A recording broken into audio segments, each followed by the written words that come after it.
In the name of Allah, the most compassionate, the most merciful, and may the peace and blessings of Allah be upon His last and beloved Messenger Muhammad, and may the peace and blessings of Allah be upon you all.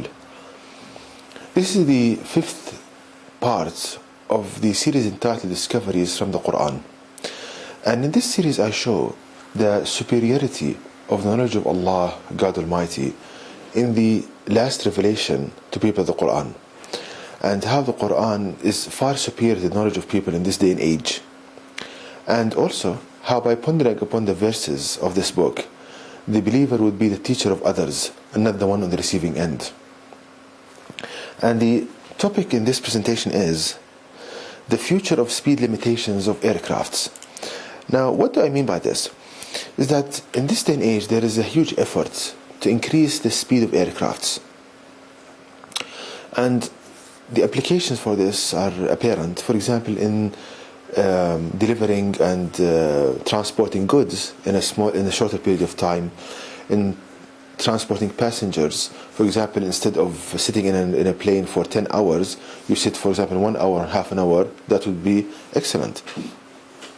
Also, in military applications, of course, the speed of an aircraft is a main kind of strategic advantage.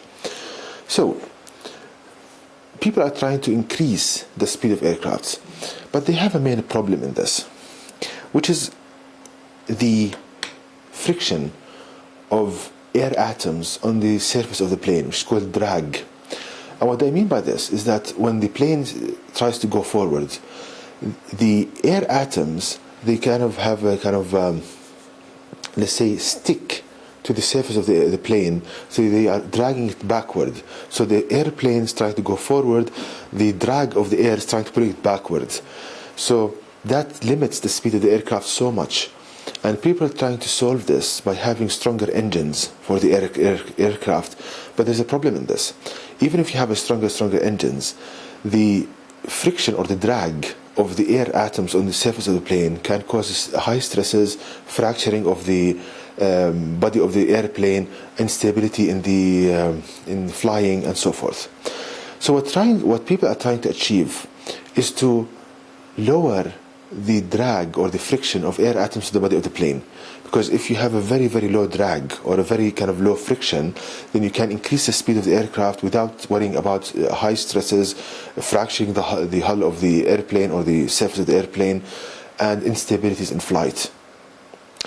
Now, people are trying to achieve this by, let's say, conventional methods, by having a smooth surface, by putting turbulence risers on the surface. These are all conventional or, let's say, old techniques. So, if we go to the Quran, the last revelation of Allah God to people, and if you ponder upon one verse in the Quran, Allah gives us the answer for this, how to solve this problem of drag, by pondering upon one verse of the Quran only. And that verse is verse number 21 of chapter 51 of the Quran, which reads, "And in your own selves will you not then see?" This is the translation of the Quranic verse. "And in your own selves will you not then see?" So here Allah God Almighty is urging us to ponder upon how He created our body. Why? Because if you think about this from an engineering point of view, your body has many engineering systems that are working on a 100% efficiency. Because another verse of the Quran, Allah tells us that He created us in optimal form. We are optimized. So we are working on a 100% efficiency. So if you want to learn any engineering solutions or engineering technologies, you just need to ponder upon how Allah created your body. So now, in this kind of presentation, we have the problem of drag, of friction of air atoms on the surface. How by pondering upon the human body and the Quran, Allah teaches us how to solve this problem. And if you think about blood vessels, the solution comes by pondering upon blood vessels. Now, a blood vessel, if you think about it from an engineering point of view, it's like a tube, let's say, made from a very soft and light material. And inside this tube we have blood flowing. And the blood is not a light liquid. It has red blood cells, white blood cells, it has minerals, salts. It's not a light fluid. And we see that your blood vessels, they stay with you until you die. So they live 70 and 80 years without tearing, without problems. Okay, now to understand the significance of this, in our homes, for example, we have pipes made of steel carrying water, which is carrying water. So if you inspect these pipes after 20 years, these steel pipes, you see that they are bursting, they have fractures. So steel cannot withstand 20 years of water flowing, and yet our blood vessels, they withstand blood flowing in them thousands of liters, and yet they don't tear, and they're working with no problems.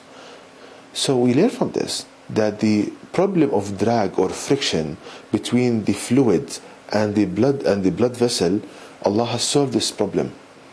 Again, suppose that there are so much friction or between the fluid, the blood, and the blood vessel, then that will tear this very light and soft material. So the only solution here is that the friction or the drag or the sticking of the blood to the surface of the blood vessel is solved.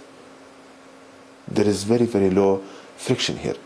So the next logical step is to see how Allah created mechanisms that can reduce this friction or this sticking of the blood to the blood vessel. Now, we can learn this very easy, very straightforward. We know, and I'll concentrate here on red blood cells. We know that red blood cells, they contain iron. And we learn that iron has magnetic properties. So we can think, brothers and sisters, of red blood cells as tiny magnets. As tiny magnets. Now, if we look at the blood vessel, it's made of a main kind of protein, which is collagen. And collagen also has electrical and magnetic properties. So we have like two magnets, the walls of the blood vessel and the red blood cells. So when you have two magnets in close proximity to each other, two kind of states can occur. Either they will attract each other or repel each other. Now, the attraction cannot happen here. Why? Because if there is attraction between the red blood cells and the walls of the vessel, then they will stick to the surface and they will not flow. So the only state remaining is that there should be repulsion between the RBCs or red blood cells and the walls of the blood vessel. So we learn from this that there's always magnetic repulsion between the red blood cells and the walls of the blood vessel, meaning that the red blood cells, they are not allowed to touch the surface of the blood vessel. So meaning again that the RBCs, the red blood cells, they are flowing, there is always kind of magnetic repulsion. They cannot touch the surface of the blood vessel, and thus drag or friction of the fluid is reduced so much due to this magnetic repulsion. I hope it's clear now. And that explains partly how your blood vessels can stay with you 70 and 80 years without tearing.